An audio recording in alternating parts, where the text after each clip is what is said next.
Film sets are strange places where everything and everyone is at least a little bit fake, and sometimes things happen that are too juicy not to gossip about.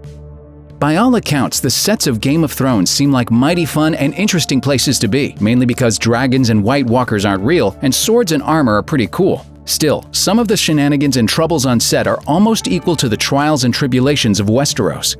Malta was chosen for one of the shooting locations during the first season, but during the filming of the Dothraki wedding scene at the Dweira Heritage Park, relations soured between the showrunners and Malta's government. When the production crew poured sand on protected fossil-rich rock beds without any protective membrane, the sand seeped into the land and cemented, burying local flora and fauna, and causing what an independent inquiry called damage to irreplaceable fossil and ichno-fossil features. A local production company was fined €36,500 for the damage, and the series left Malta soon thereafter. According to some sources, the Maltese government banned the show from continuing to film in the country. However, some Maltese blame the debacle on the lack of oversight from the Malta Environmental and Planning Authority, and have even called for the authority's bureaucrats to be beheaded and have their heads displayed on pikes to entice HBO to return. Way to get into character, Malta.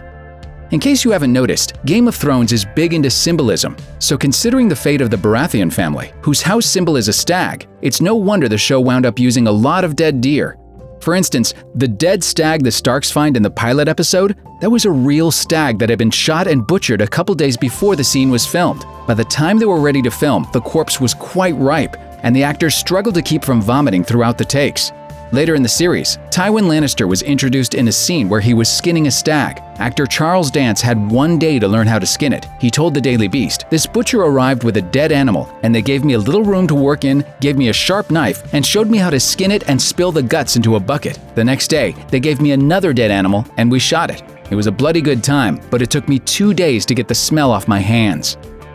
When creating the made-up language Dothraki for the series, the showrunners turned to creative linguist David J. Peterson. That's great for making your language as realistic as possible, but sometimes he's just not around, so the actors may make up stuff off the top of their heads, and then Peterson has to retroactively make it fit. In one of the early scenes portraying the Dothraki, Jason Momoa's Khal Drogo watched 2 horny Dothraki braves fight to the death. Producers told him to ad-lib a line, so Momoa used a refrain from the Mari Haka war dance. Peterson liked the sound of the line so much, he ended up adding it into the Dothraki language as "test your metal." Not bad, but the improvisational dictionary didn't stop there. Ian Glenn got into the action as well. When the producers forced him to ad-lib a Dothraki line at the last minute, the producers realized they needed his character, Jorah Mormont, to holler "take all the gold and jewels" in Dothraki so they could put that up on screen as a subtitle. Glenn just made up some nonsense sounds that went a little something like this.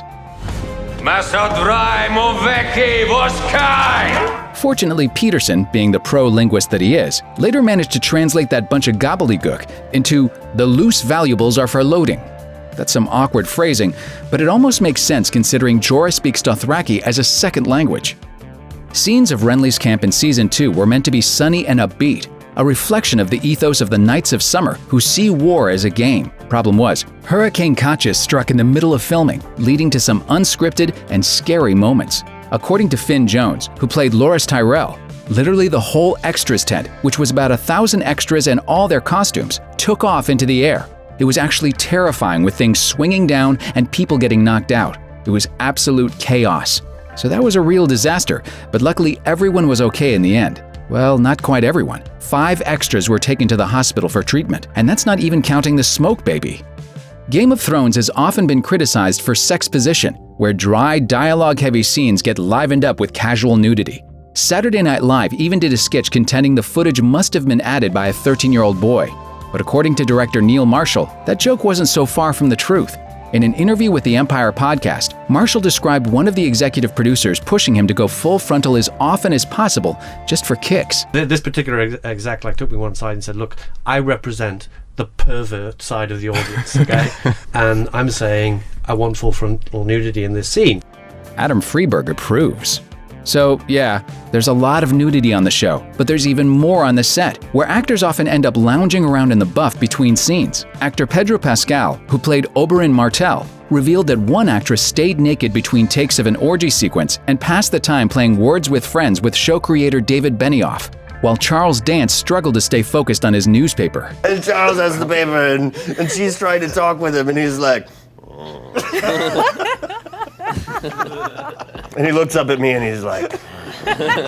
That seems to be just par for the course, according to Jamie Lannister actor Nikolai Coster-Waldau, who told GQ, "I've seen Sean Bean naked, I've seen Mark Addy and Lena. We do that at the read-through. We just strip naked and read the script." Adam Friedberg approves. Ever wonder what a horse heart tastes like? Well, one thing it apparently does not taste like is gummy bears. Amelia Clark discovered this the hard way when she had to eat a fake horse heart, which she was assured would taste like the colorful candy. It didn't. Instead, she told Vulture it was sort of a congealed jam kind of thing. On the outtakes, there will be me heaving into a bucket. It's such a reflex. When you taste something that's just so revolting, you kind of instantly just want to get rid of it. It's safe to say that I didn't eat lunch that day. To make things worse, she ended up getting covered from head to toe in sticky fake blood and disappeared from the set for a while because she accidentally got stuck to her toilet seat. Adam Friedberg approves. Ew. Even if you don't watch Game of Thrones, the Iron Throne is cool. Anyone who sits on it is going to look like royalty. But according to NBC, there actually was one person who turned down the opportunity to sit on the Iron Throne. Elizabeth II, the Queen of England. There are some photos of the Queen standing next to the Iron Throne at least. But who are we kidding? No one wants to see the Queen standing next to the Iron Throne. It was like the world's most amazing photo op and we got nothing.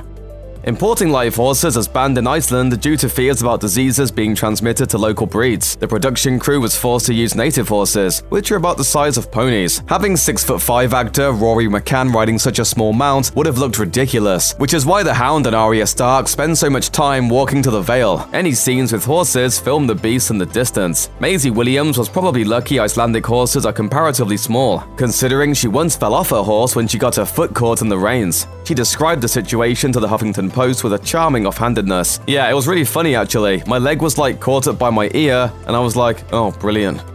Sansa Stark is famous for her love of lemon cakes, but it took a bit out of poor Sophie Turner. According to actress Kate Dickie, who played Aunt Lysa, Turner had to eat an unreasonable number of lemon cakes in the filming of an emotionally complex season 4 scene.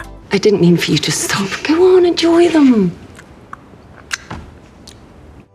In that season's DVD commentary, Turner revealed her disgust with fans sending her lemon cakes because "I hate lemon cakes. I can't hate a cake more than lemon cakes, and I had to eat like 50 of them." Rory McCann, meanwhile, suffered with fake ale. It took between 10 to 12 takes to nail the scene where Hound takes Paul Lover's drink, with McCann downing a flagon of food coloring spiked water each time. Immediately after the last take, McCann ran outside and threw up. Joseph Alton and Mark Stanley, who play the Night's Watchman Pip and Grin, were required to eat some gruel in the Castle Black mess hall. Production designer Gemma Jackson made it as disgusting as possible and didn't tell them. Alton refused to eat it entirely, and Stanley made a great effort but couldn't bring himself to swallow.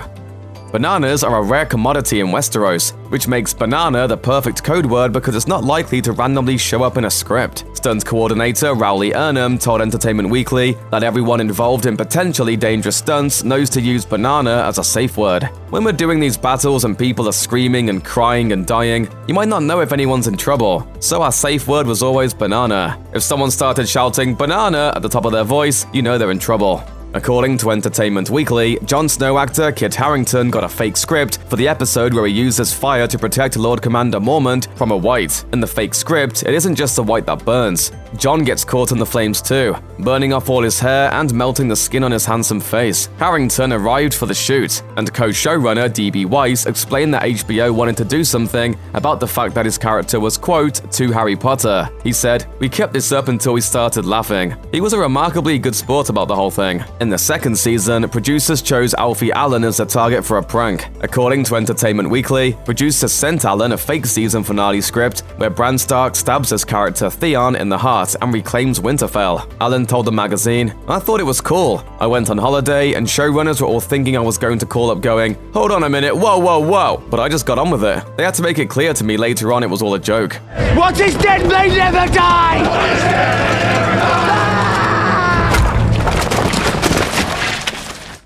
In 2017, Kit Harington told Jimmy Kimmel that showrunners regularly practice deception to throw off over-enthusiastic fans who hike for miles to take set photos and hack computers to steal scripts. We did fake some scenes. We put together people in situations where we knew the paparazzi was around. They even went so far as to dress Sibel Kekilli up as a long-dead character Shay so spies would think she was going to be resurrected.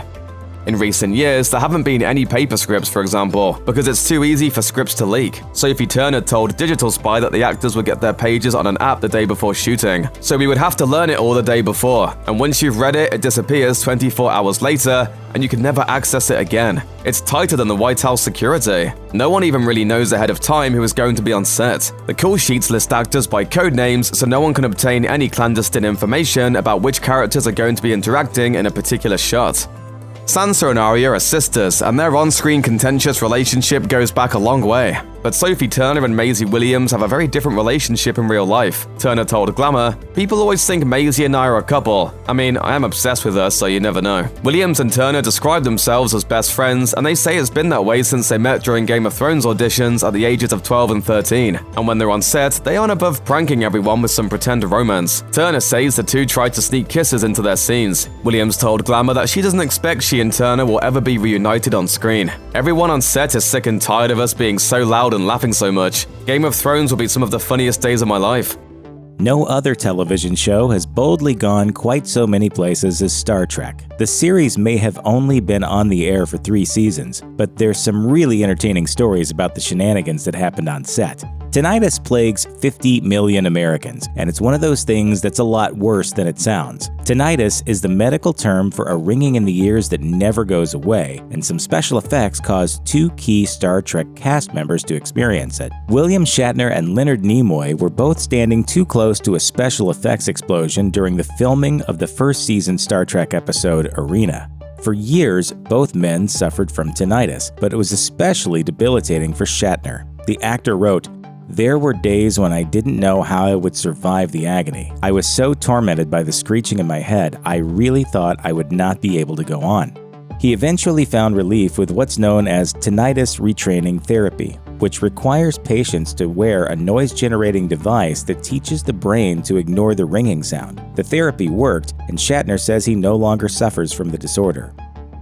Today, William Shatner has a reputation as being a pretty mellow guy who isn't afraid to make fun of himself. But during the early years of Star Trek, he was kind of a diva. When the producers told the cast the show would feature the world's first televised interracial kiss, they'd already decided it would be between Spock and Uhura, which would have made it the world's first human and alien kiss as well. Shatner was not having it. In his mind, if there was going to be a first anything on Star Trek, he needed to be a part of that. Evidently, the show's producers felt bullied by their spoiled star, so they rewrote the scene to make that first interracial kiss between Kirk and Uhura instead. Nichelle Nichols, who played Uhura, later told the Vancouver Sun, "Bill wanted to rehearse all the time. He said he wanted to get this right. I said to him, it's right. I promise you, it's right." And the camera was shaking and the director was laughing his head off. We had a really good time. And we're laughing, in between every cut, he's doing things like, "I told you I'm going to get you one day." No, you didn't.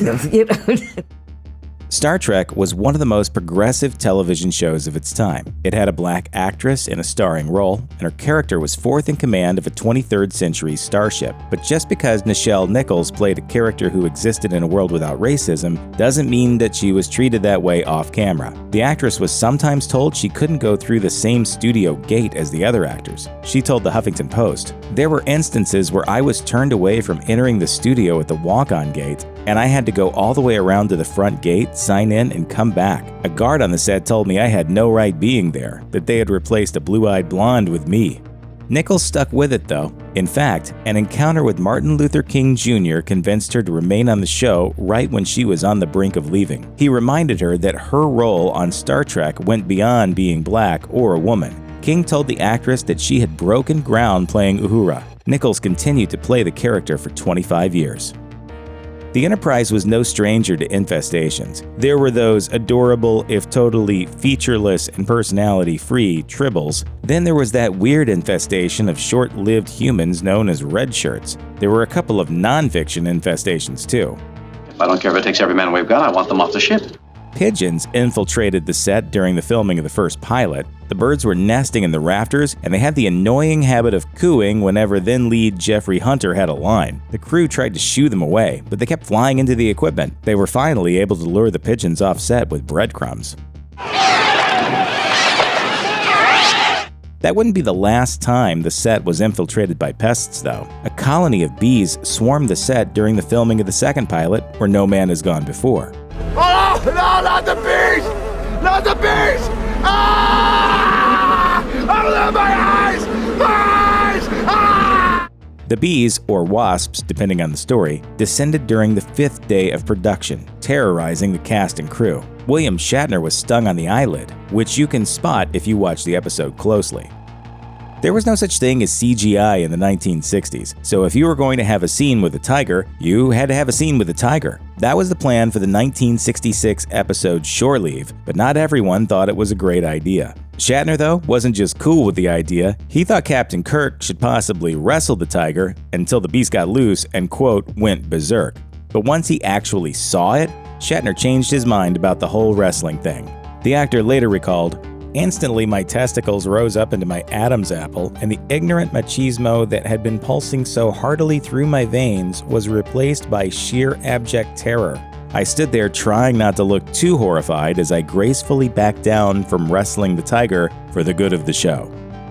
Imagine you wheel your grocery cart up to the automatic doors at the store, and said doors just fail to open. That, minus the grocery cart, was pretty much a reality for the actors on the original Star Trek. The reason the doors failed so spectacularly is because they weren't really automatic. They were just operated by a pair of stagehands. They usually failed because one or both stagehands missed their cue and didn't open them in time. It happens so frequently there is actually an entire blooper reel containing nothing but William Shatner walking into the automatic doors. The sliding door problem was never really overcome either. It continued to plague Star Trek productions through subsequent incarnations of the franchise.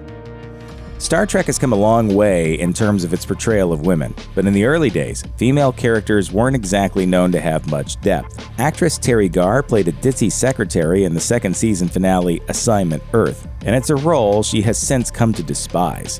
The reason, though, is still something of a mystery. Garr evidently disliked being on Star Trek so much that more than 20 years after her appearance, she still didn't want to talk about it. When Starlog magazine tried to ask her questions about that long-ago role, she became annoyed and told the interviewer, "I have nothing to say about it. I did that years ago, and I mostly deny I ever did it."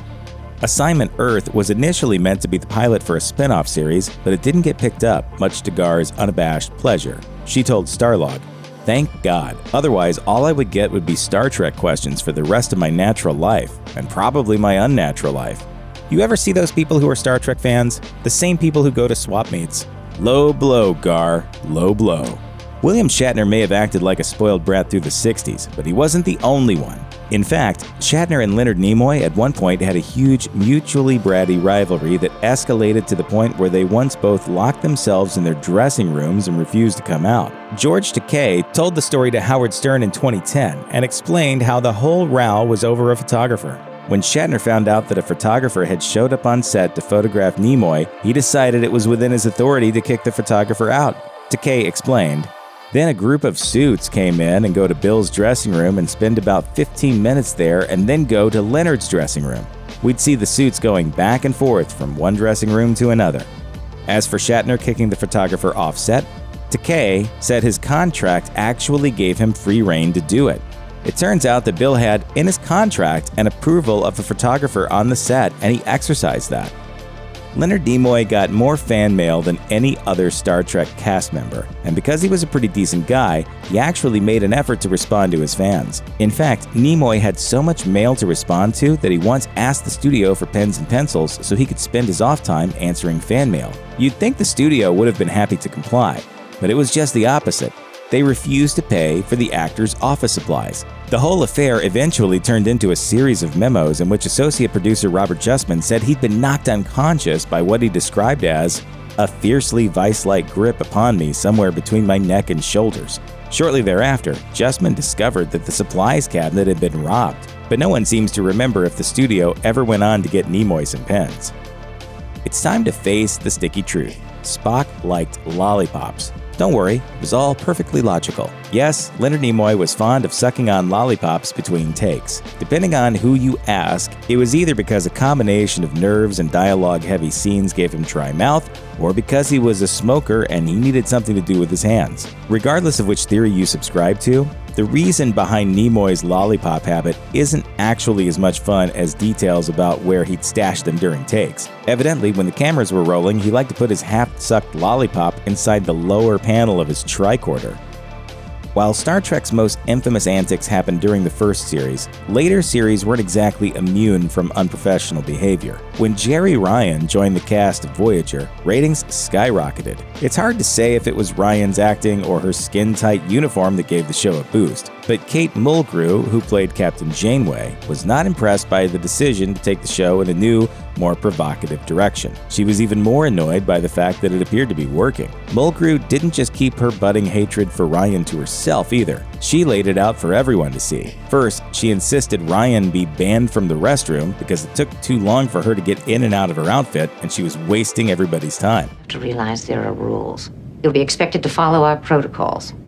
Happily, the studio realized that it would probably be in violation of some employment law if it refused to allow its employees to use the bathroom, so they didn't grant Mulgrew's weirdly vindictive request. Mulgrew then showed her displeasure in other ways, like walking out of scenes with Ryan if she knew she'd be off camera, thus forcing the younger actress to deliver her lines to no one.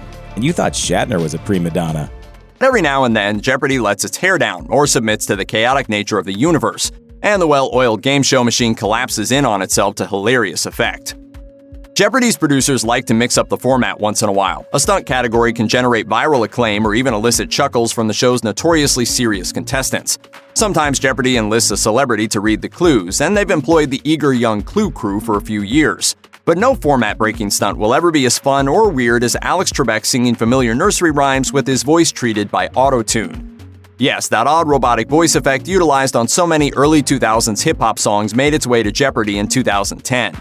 Contestants correctly guessed all 5 entries in the Alex Meets Autotune category, in which Trebek creepily sang passages from public domain songs. The pipes are calling from glen to glen and down the mountainside. Trebek clearly enjoyed this lark, too. You know, I sound that way every day when I'm not hosting Jeopardy! In 2005, Jeopardy held its first ever Ultimate Tournament of Champions, partially as an excuse to get 74-time winner Ken Jennings back for a few high-profile episodes. In a special 3-game final, Jennings squared off for bragging rights against fellow champions Brad Rutter and Jerome Barrett. The winner, Rutter, took home an astonishing $2 million. During the final 3-game stand, the contestants concocted a unique way to relieve the stress of such high stakes. They'd play the game free of the burden of pants. When host Alex Trebek found out about it, he thought it would be a fun way to show solidarity, and so when he came out onto the Jeopardy stage at the top of the episode, he was pantsless. They said we must do the program without trousers. Now, can we get a camera behind to make sure that they have done the same? They hadn't. You got pranked, Trebek. In a March 2015 episode, returning champion Kristen Sawsville laid waste to her competitors. By the time Double Jeopardy ended and Final Jeopardy was ready to begin, one had amassed $-200 and the other racked up $-6,800. Per Jeopardy rules, they were ineligible to compete in the game's final round, leaving Kristen unopposed. Rounding out a day of futility, Kristen got the final clue wrong. Fortunately, she bet a conservative $1,600 and took home $6,800 for the day. Trebek remarked that it was not one of our greatest days. The final Jeopardy category, state capitals. The clue? A 1957 event led to the creation of a National Historic Site in this city, signed into law by a president whose library is now there too. The correct response? Little Rock, Arkansas. Heading into that last round, players Mike and Claudia were tied with $13,800 each, with Randy at $6,000. Unfortunately for Randy, she bet everything and lost everything because her reply was wrong. Viewers then learned that Claudia and Mike had followed the same trajectory, betting everything on an inaccurate response, resulting in a 3-way tie with all 3 players registering $0. There was no returning champion on the next episode. The rapper Coolio became the center of a Jeopardy-related pedantic storm in 2017. A contestant named Nick Spicker selected music and literature before and after for $1,600. The clue? A song by Coolio from Dangerous Minds goes back in time to become a 1667 John Milton classic. His response? Nick, what is Gangster's Paradise Lost? Spicker got his $1,600 and the game continued, but then the judges reversed the decision. A judge explained on the Jeopardy website the hard R sound caught the ear of one member of the onstage team, who immediately followed up with a quick check. It turns out that gangsta and gangster are both listed separately in the Oxford English Dictionary, each with its own unique definition. Spicker went on to win the game anyway. Alex Trebek voiced an animated version of himself in a 2006 Family Guy cutaway gag, where Mayor Adam West writes Kebert Zella on his final Jeopardy response. Alex reads it aloud and... Only saying his name backwards can send him back to the fifth dimension where he belongs.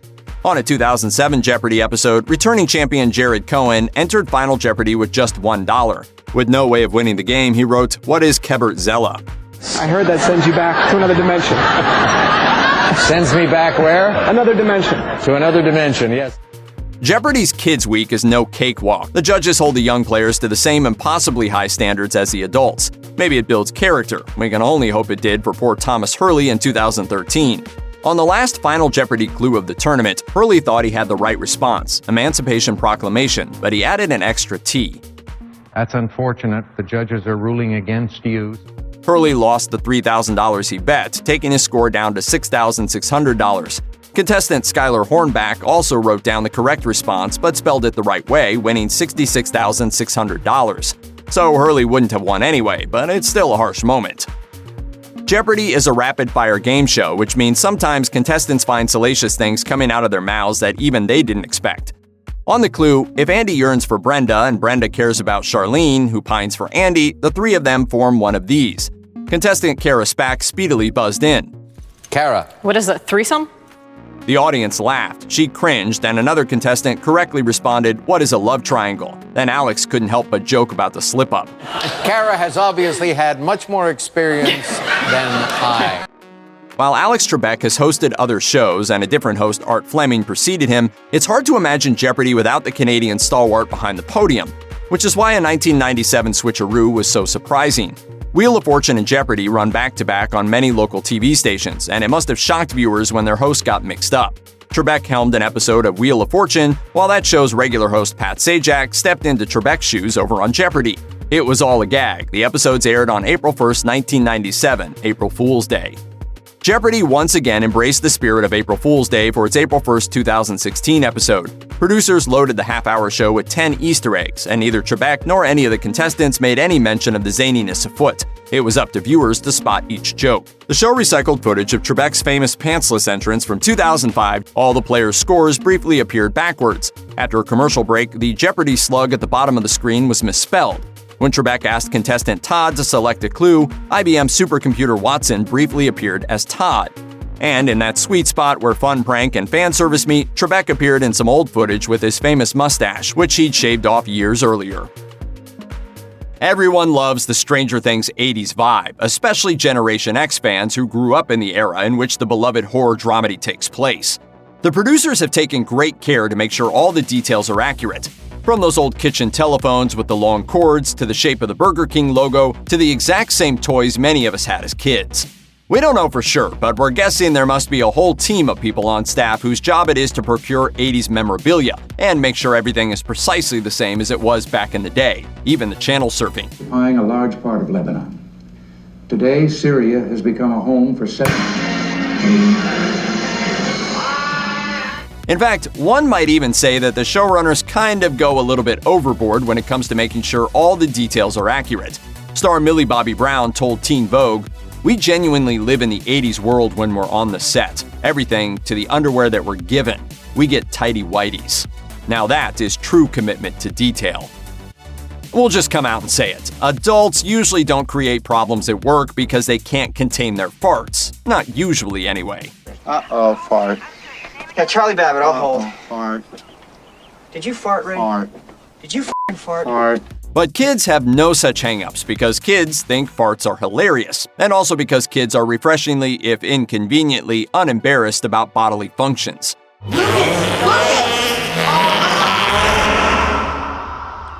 What happened? What?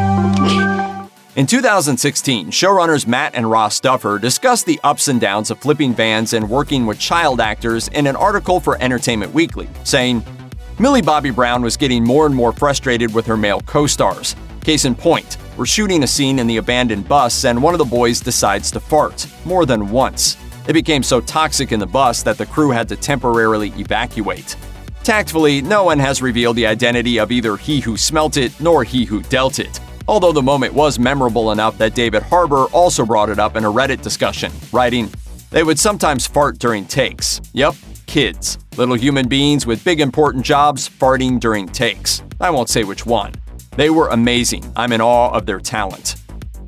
Showrunners Matt and Ross Duffer told NPR that Millie Bobby Brown is an incredible actress with an instinct beyond what most kids her age are capable of. Matt Duffer noted, however, that it's easy to forget one thing, saying, "But at the same time, she's a little girl, too. You forget. You know, like the kiss with Finn Wolfhard, who plays Mike. You know, there was a 2-month build-up to that about how disgusting it's going to be, about how horrible and why did you write this in. So yeah, she's still 11. No! You have got to understand that there are consequences to your actions. But that wasn't the end of Brown's childlike antics on set. The Duffers also said she once delayed shooting by 45 minutes because of glitter. Matt told NPR, "One day she showed up on the set and she was just covered head to toe in glitter. And she's like, I don't know where this glitter came from." And it's like, I'm not having this problem with any of my adult actors. David Harbour is not coming in covered in glitter. I'm excited for this, please. It seems like it would be fun to get paid to eat burgers and fries for a scene in a TV show. Of all the excuses for consuming calories that our brains typically invent to make us feel okay about stopping at Jack in the Box, that one is at least legitimate. No burgers and fries, no paycheck. Cool, right? The truth is, though, that eating fast food for money isn't always what you've probably fantasized it is. In fact, Millie Bobby Brown told Bon Appetit that her burgers and fries scene in season 1 was, quote, the worst day in the world. She said, "I had to stuff my face with cold fries. They were so greasy. I had like 3 burgers and I'd put them in my mouth and they were cold. I was like, are you kidding me? I had a cup beside me and I would say 11 and then I would spit the burger into the cup and come back up." Okay, but what about the Eggos though? Surely there was some truth to 11's love of Eggos. Well, I liked them at first. I was like, oh, this isn't too bad. It was just the amount of times I was doing it, 7 or 8 times, and then I was like, okay, now I need a spit bucket. I'm going to throw up. Horror films and shows always seem to go hand in hand with spooky on-set happenings, but in the case of Stranger Things, there doesn't seem to be much of that. However, there is one real-life death loosely connected to the production, and it did happen on set, although the set itself didn't technically become a Stranger Things set until 5 months after the incident. The mall where Stranger Things Season 3 was filmed was the site of a gruesome and horrible murder in December 2017. 19-year-old Cillian A. Mann was found murdered in a vacant Subway restaurant inside the Gwinnett Place Mall in Duluth, Georgia. Her body had been there for 2 weeks before anyone noticed. That's because the mall, which looks pretty much exactly like it looked in the 80s, is dying. The entire food court was vacant at the time, and so were many of the stores. Customers were rare, and there just wasn't anyone regularly visiting that end of the shopping center. There's no happy ending to this story, but the victim's boyfriend was eventually charged with the crime. There are a lot of complications in working with child actors, and one of them is that you can't always ask kids to do the same things you can ask adults to do. And one of the things you can most definitely not ask kids to do is float around in icy cold water at 3 o'clock in the morning. In the first season of Stranger Things, there's a scene where a body is discovered in a quarry, a body that all the characters think is Will's. According to Vulture, the crew originally planned to use a dummy, but worried that it just wouldn't look real enough, so they found a stand-in to take over the role. Producer Sean Levy told the outlet, "We asked the stunt woman to go into that icy 3 a.m. water as Will Byers so that it would look maximum convincing. The person chosen for the role was, in Levy's words, a grown-ass woman in her 30s. To complete the look, they dressed her in Will's costume and a short hair wig." Levy continued, "She had to lay perfectly still. It was like 3 a.m. and really crazy cold, but that is what we ended up using." Because part of the plot of Season 1 revolves around a look-alike dead Will Byers, the crew did have a dummy that they used in a few scenes to portray the deceased Will Byers look-alike. But there is such a thing as being too close to your work, and it's clear that when your work involves creating dummies that look exactly like living actors, you should probably try to be sensitive to those living actors' moms and dads. Hello? Hi, Karen. It's Joyce. Oh, Joyce, hi. Hi. What the hell, Mike? Quiet! Sorry, it's just one of those mornings. Was that Will I heard back there? Will? No, it's just Mike. In a 2016 Entertainment Weekly article, the Duffer Brothers recall the moment they got their very own dead body of actor Noah Schnapp, writing, "If you have a dark side like we do, this was a creepy and fun present. Okay, so that's mildly disturbing, and then they did something that was a little ethically questionable. We immediately took Noah's mom aside, told her we had something to show her, and led her into a dark closet where we had propped up this frighteningly realistic corpse of her son. She was startled at first, and we felt like maybe we crossed the line, but after the initial shock, she loved it. Fortunately for the Duffers and their continued employment of Noah Schnapp, Noah's mom got over the initial shock and reportedly even posed for selfies with her son's fake corpse. So that's cool. It will not surprise you to hear that there were a few other pranks on the set of Stranger Things, because when you have a cast full of kids and they're not all on camera at the same time, there's going to be some downtime and they're going to get bored. And what better way to stave off boredom than to prank the people who are employing you? Now, most of us ordinary adult humans can't get away with that because we're not kids, and we're also not stars who literally cannot be fired because we're the entire reason for the existence of the company. And that's all pretty fertile ground for pranking. According to Business Insider, one of Millie Bobby Brown's most epic pranks involved faking an illness in the grossest way possible. Brown said in a Facebook Live video, "The first one, we pranked the Duffers, and we pretended that I was really sick, and we put water in my mouth and then started puking up the water. That was a good prank." Brown and Noah Schnapp also decided to prank their costume designer by making her think her wedding was ruined. Schnapp and Brown called her up and impersonated employees from the venue where she was planning to have her wedding, and then told her that the venue was no longer available. They even prepared a script and some hold music. Schnapp pretended to be the venue's manager, and the prank was evidently so successful that the costume designer yelled at him, and then they had to apologize. I'm not trying to be a jerk, okay? But we're not kids anymore. I mean, what did you think, really? You may be shocked to hear that Millie Bobby Brown possesses no actual superpowers, which means that epic van flipping scene from the first season had to be done the old-fashioned way, with explosives. In a 2016 Entertainment Weekly interview, the Duffer Brothers called the shoot a lot of fun and very stressful. Naysayers on the production team told the Duffers it was impossible to flip a van that size that high into the air. The brothers kept pushing, though, until they were allowed to prove the concept in a parking lot. That went off perfectly, of course, because the cameras weren't rolling, but then they had to do it for real on location. Well, during the for real shoots, one of the explosives failed to go off and the van skidded off course and into one of the cameras, destroying it. That was bad, but the Duffers were determined to get the shot. Their next task was convincing the producers to overlook the fact that the failed shoot had cost thousands of dollars so they could try it yet again. Fortunately, the second attempt turned out to be the winner. And you thought really good modern special effects could only be computer-generated.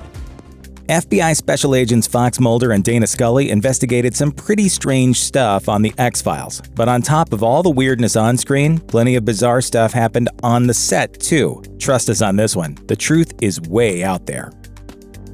Animal wrangling is a dangerous business on the best of days, and for a show like The X-Files, it could be particularly harrowing. For example, the episode Signs and Wonders features Mulder and Scully encountering an Appalachian snake-handling church. Director Kim Manners insisted on using real rattlesnakes for the episode, according to The X-Files episode guide. In fact, 30 actual snakes were used in Signs and Wonders. While filming, a professional snake wrangler was standing by the whole time, along with medical services, just in case. And here's a buzzworthy news nugget for you. In a scene from the X-Files Fight the Future film, a bee wanders out from under Scully's collar and along her shoulder. This was achieved in a totally bizarre way.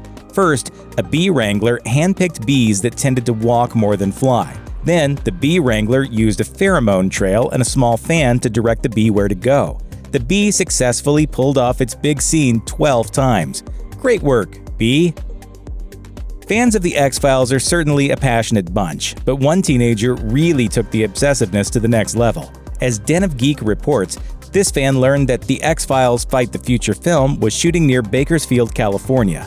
It turned out they were filming the infamous bee colony scene, which features Mulder and Scully running from thousands of swarming bees.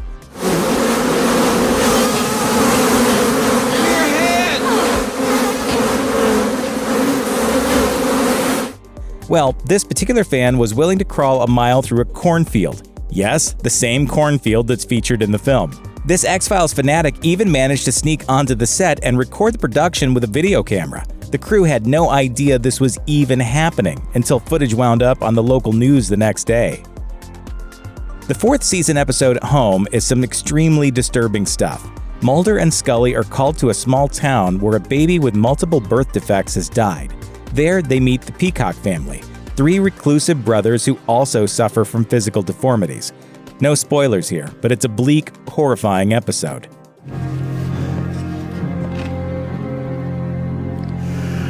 This room alone should convict him.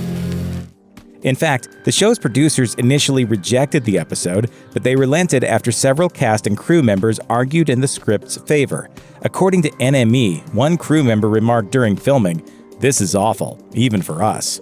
According to the New York Times, producers wanted the episode to include a song recorded by Johnny Mathis, but he refused because the script was too gruesome.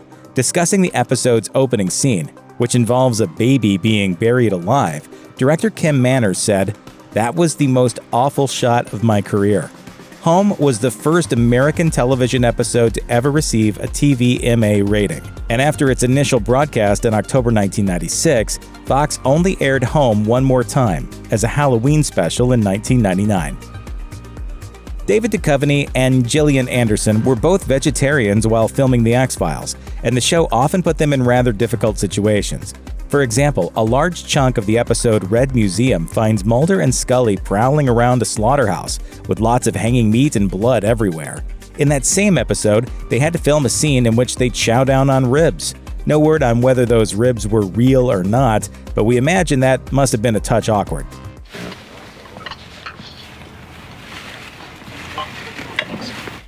Also awkward, a bizarre scene in the Season 2 episode Humbug features Scully seemingly devouring a live cricket. Yum. Thank you. But it was all just a bit of sleight of hand. A delicious game for Scully. Nevertheless, Anderson claimed she had actually eaten the cricket, telling people in 1995, "They'd spent thousands of dollars making a fake cricket, but I'd seen this guy named Enigma who was in the show eat 200 right in front of us, so it seemed silly not to try one." But there's another shocking development from CricketGate. In a 2013 Reddit AMA, Anderson later admitted that she didn't actually eat the cricket, writing that it was a magic trick called spitting when cut. Okay, now we don't know what to believe, which is so X-Files. The cigarette-smoking man became Mulder and Scully's main foe, but that wasn't always the case. William B. Davis was cast as an extra in the show's pilot, but he was so capably sinister, producers brought him back for more episodes, as he explained to CBC in 1999. Gradually, they gave me a little more to do, and they thought, well, this is really interesting, and just slowly it built up, and the fans kind of got interested in the character. Well, they didn't call him the cigarette-smoking man because he likes to lick lollipops. The character smokes like a freight train, and he's almost never seen without a lit cigarette in his hand or in his mouth. There was just one problem, though. According to the Palm Beach Post, Davis is an ex-smoker. Apart from my own terror about it because I was a heavy smoker, my brother, my older brother, died of lung cancer when he was 50. Davis was actually smoking real cigarettes in his earliest appearances on The X-Files. Obviously, that wasn't ideal for the actor, but it was part of the job. Davis later admitted that it nearly caused him to start smoking again. When the crew found out that he'd previously quit smoking, they let him smoke herbal cigarettes instead. Those were much easier to resist because they reportedly tasted awful.